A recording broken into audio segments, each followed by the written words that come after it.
Welcome back. My name is Travis, also known as All Fun and Games, and this is Twitch Tips Done Quick. And I'm here to move on to the next step, which is computer specs. Of course, if you've already looked past the previous VODs, you're probably sitting there going, okay, I'm ready to go. I have my username. I've read the rules, which you should make sure that you do. Do not skip the rules. I can tell you right now that how many times that people have went live on Twitch on not understanding the rules of Twitch and have gotten banned for it. So if you are starting out to stream, you really need to do that. However, if you are ready to go and you are 100% on board with what you're ready to do, you made your username. The next step is knowing what kind of computer specs you have. Now, the reason why this is important, obviously, so your game runs proper and it's not glitchy while you're streaming.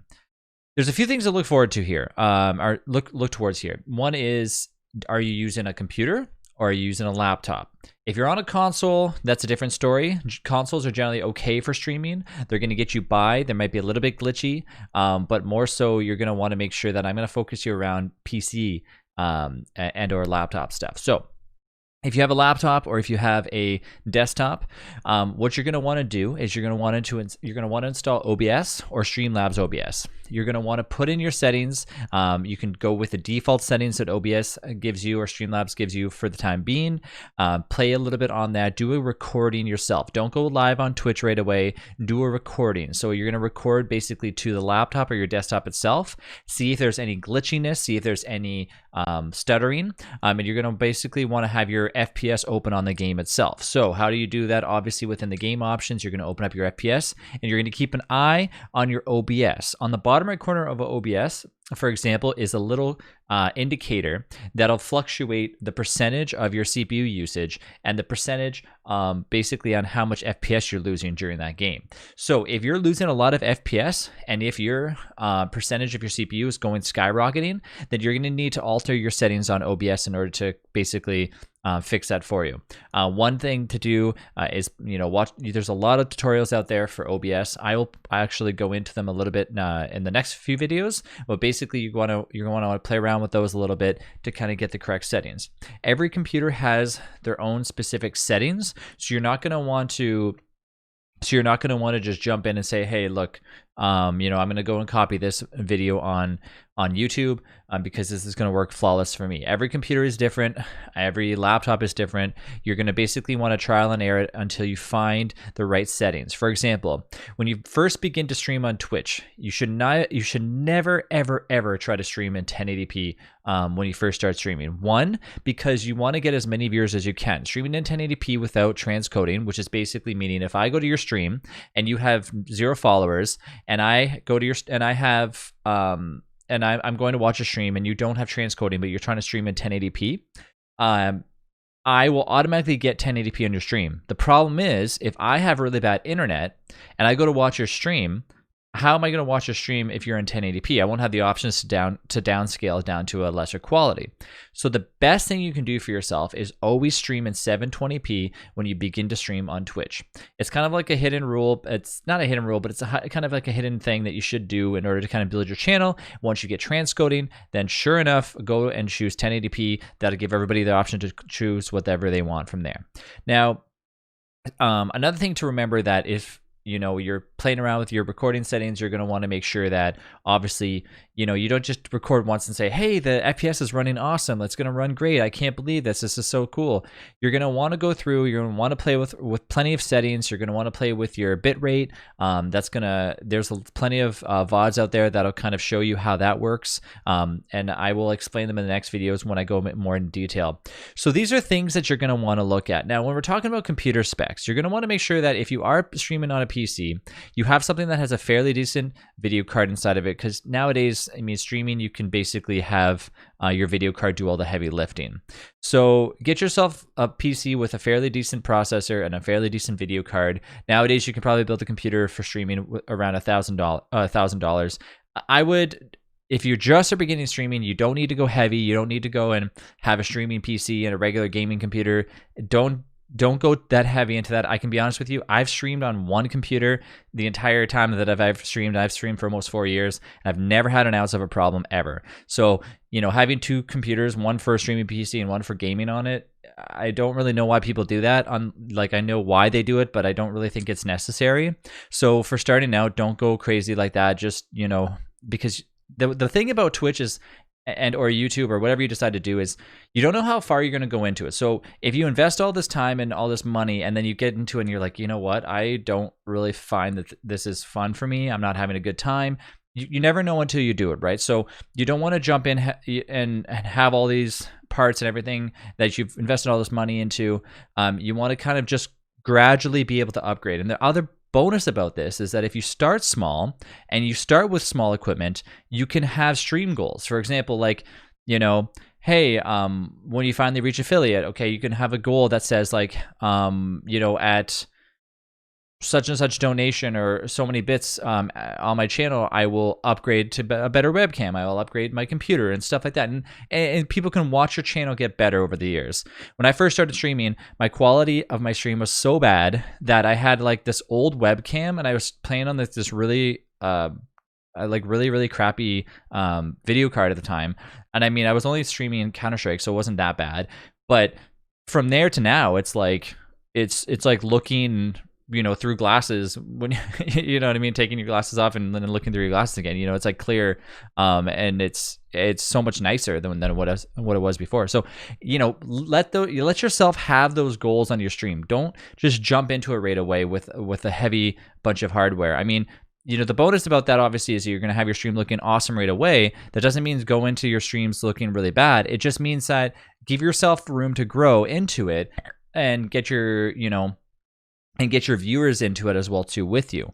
Basically, they become part of your community and they realize that the money that they invest into you is getting directed back into improving the stream. And it will, honestly, it makes a 1,000,000% difference than if you just already have everything 100% ready to go, and it's just, there's nothing really to look forward to kind of thing when you're moving along. Of course, it's all up to you. You can do whatever you want. These are my just tips and tricks. So I'm not saying that you have to. So PC specs, get yourself something with a good processor, a good video card. I would avoid gaming on a laptop if you can. If that's all you have, you could try streaming on a laptop, but always a desktop for sure when it comes to streaming on Twitch. Now, like I said, 720p is going to be your friend for a while. You can do 720p with 60 FPS if you want. But if you do 720p, you're going to be in the prime spot, and you're going to want to probably try streaming at, you're only going to be able to max out at 4500 bitrate. So if you can hit that with your internet, that's going to be your settings. So remember, 720p, 4500 bitrate, and I can go in a little bit further into OBS in the next few VODs of exactly what settings I use as well too. However, next up is which game are you going to play? Now, when you first start streaming on Twitch, you're obviously going to want to avoid like the big heavy hitter games, meaning if a big game like Cyberpunk 2077 is out and you're going to want to begin to stream on that, that might not get you the views that you would normally get if you went to a smaller game that has smaller amounts of streamers and kind of you have like a smaller pool around it. Now, this might seem weird because you're like, well, I love playing League of Legends or I love playing Valorant, and why the heck would I play some random game? You can choose. You can say, hey, you know what? I'm streaming and I want to play this game and this game only. But you can also say, well, I want to grow my channel before I play these other games.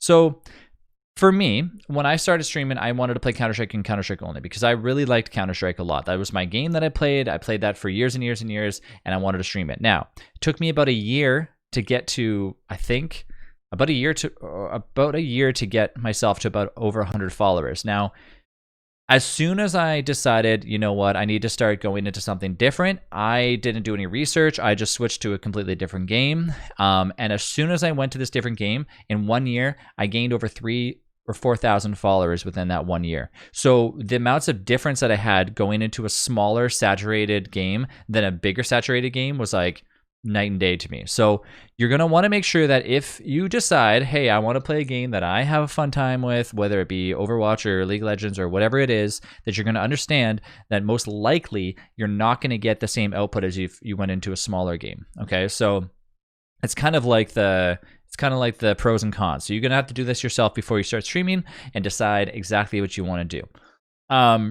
I myself would really recommend focusing on like smaller indie games. Now, this doesn't mean, hey, I'm gonna go stream, some like King's Quest game or some like really low low viewer, low streamer category and say that's what I'm not talking about that. I'm talking about choose the middle of the road that has not so many people streaming it, but maybe not so many people like watching. I was sitting in like the 500,000 to 1 million followers in that category is probably your prime spot for beginning to stream on Twitch.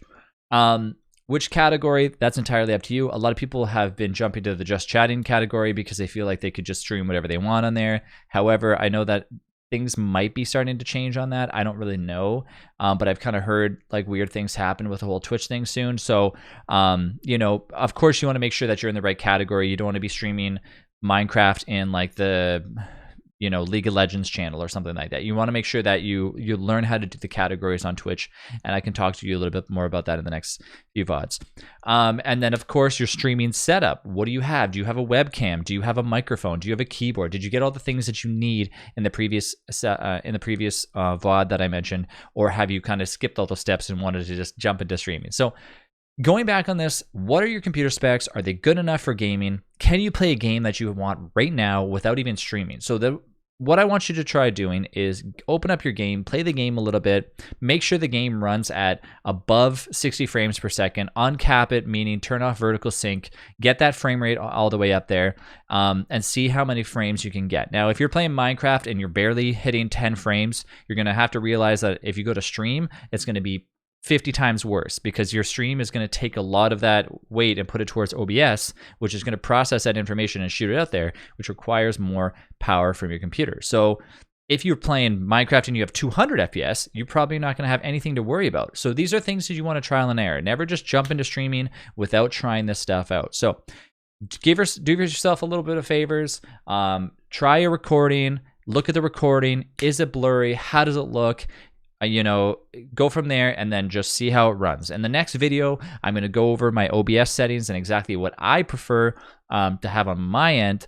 And of course, it's going to be a little bit different than yours because you're going to be streaming for the first time, but at least you'll be able to get yourself into a situation like I am right now and, hopefully get yourself set up to where you're ready to press that go live button. So I will see you guys in the next video with some more tips and tricks done quick. Have a good one, everyone.